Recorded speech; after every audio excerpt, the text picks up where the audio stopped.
Hello there, my comic book friends. Special edition haul this week since it was my birthday at the end of last week, so I had a little party on Saturday, and a few people brought me some things. I have a family who likes lists of presents. It makes things easier, so I've got an Amazon wish list full of comic books and trades and stuff that it's always a surprise when I get something from, because I got about 100 things on it, so I don't even remember what's on it, but my sisters usually get something from there. But this is something my friend Ed, who's also an artist, got me. It's the Lawnmower Man Artist Edition Portfolio, where instead of being bound like an artist edition, it's an individual sheets. So the pages are in individual sheets. Really nice book. This one's going to get its own video soon enough. I have the original Bizarre Adventures that appeared in. It's a Stephen King story. So I'll probably do a video of that, you know, looking at the printed comic and the original art. But really nice gift. Walter Simonson's The Lawnmower Man Artist Edition Portfolio. Next, my friend Bunch brought me a couple of things. The first being a trade paperback called Genius. Something about a genius military person, I've never heard of this, who comes from, you know, in the realm, I think it's in the likes of Patton and Genghis Khan. You know, every generation has its military genius. But she comes from the inner city. And I don't know, I guess she uses her military genius to do something or other. I've not heard of this. This is a Top Cow book, right? Yeah. I cannot tell you the last time I read a Top Cow book. Collects Genius, Pilot Season 1, and Genius 1 through 5. Oh, Pilot Season was when they put out stuff to see what would sell, so I guess Genius did all right, because they put a mini after it. But, you know, I'll let you know how it is. Sounds kind of interesting. We'll give it a read. The next thing Bunch brought me is Shaco. It's a collected edition, I think from 2000 AD this ran, right? Yes. And who's the buy over there? Pat Mills, John Wagner. I think they are 2000 AD guys. I recognize both their names. It's the only bear on the CIA death list. But my friend Bunch told me I had to read this. He said I should do a video just on this one, just to do its sheer ridiculousness, where a polar bear eats some stranded CIA agent and gets some secret chip in him, which the CIA wants back. So it becomes this epic battle between a polar bear and the CIA. All in black and white. I guess he's some sort of crazy bear god. But my friend Bunch swears by this, says it's one of the most amusing comics. So, we'll give that one a read too. My friend Ed also gave me this one. I think it came out last month. The Empty Zone #1 by Jason Sean Alexander. Is that one name? I think I remember seeing this in the comic shop. But he got this from a Kickstarter. It's autographed. So he gave it to me. I'm sure it's not really his. He's more of a superhero guy, so I'm sure this is much more up my alley than his. But we'll give the Empty Zone #1 a read. And here we go. This one came off my Amazon list from my sister Jennifer. It's Simon and Kirby Horror. I haven't even looked at this. Still had nice reproductions from this. I believe this is 50s. And this looks like it was shot from the original art. And not from... As often with these old reprint books, especially the public domain stuff, it comes from, you know, they take scans of the original comics and print them, and they're pretty crappy printing. But this one actually looks like pretty good printing. They either rebuilt it well or had access to some stats and original art, because that is definitely not shot raw from an old comic. The black line is solid, often with those with those ones that are shot right from the comic, like a couple of the Ditko ones I have. The black line gets all broken up and it's not as dense as it could be, but that one actually looks pretty darn good there. So can't wait to dig into that, read some old Simon and Kirby. And with that one, she gave me Drew Friedman's Heroes of the Comics, which is, I don't know how familiar you are with Drew Friedman's comic work. He's done a lot of stuff over the years. I think he used to work for the Village Voice and things like that too. But he does these very sort of realistic caricature. Who was that? Carl Burgos, creator of the Human Torch. He does these realistic caricatures. Dick Sprang.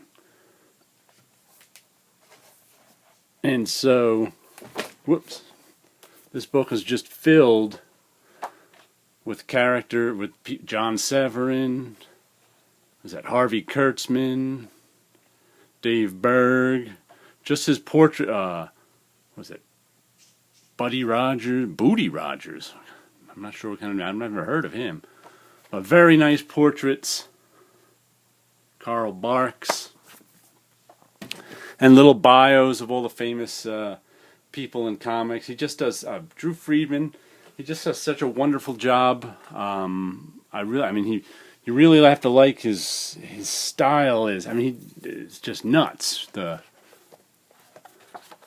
William Morton Marston.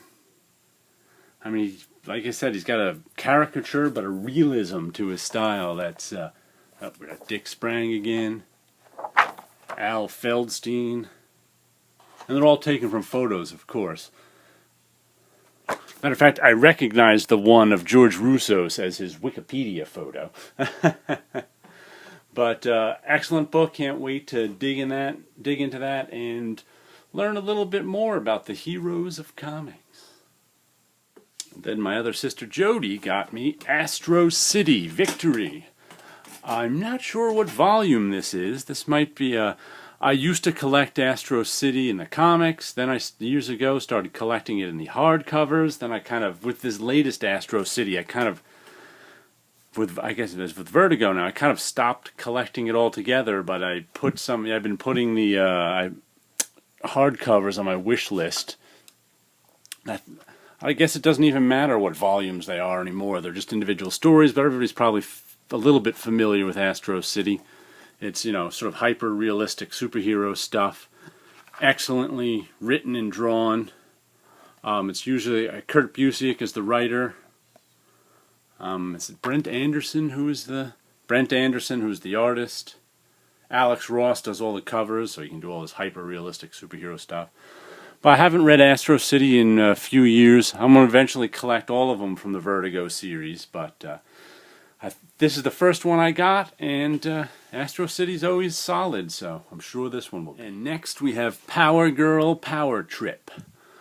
As you might know from watching my videos, I'm not a huge superhero guy, but I wanted some Amanda Conner art in my collection. Though she moved to Florida years ago, and I haven't seen her in a while, I actually know Amanda Conner because my friend Bunch, who I mentioned earlier, went to high school with her, and I went to college with Bunch, so I've known Amanda for a number of years. She and Jimmy are as nice as everyone says, and I hadn't bought any of her art in so long, so I was just like, you know what, I'm going to put Power Girl on my Amazon wish list, and maybe somebody will get it for me someday. So my sister did. Hey, is that Zardox? I remember him from the 70s. So this is, like I said, this is supposed to be a very good series, this Power Girl stuff. And I love Amanda's art. But I just don't have a ton of it. I've got some of her art from years and years ago. But probably the 90s. But I don't have any of her art from this century. So that's why Power Girl went on my list, and can't wait to give this one a read. And finally, we have Finder, Third World. I'm a little disappointed in the small size. There's the 6x9 size, the manga size, as they print them at, over here. But it's the collected Finder stuff from Dark Horse Presents. It's in color. I'm just, as I, if you look on my video, my taking a look videos, you'll see me taking a look at the whole Finder series by Carla Speed McNeil.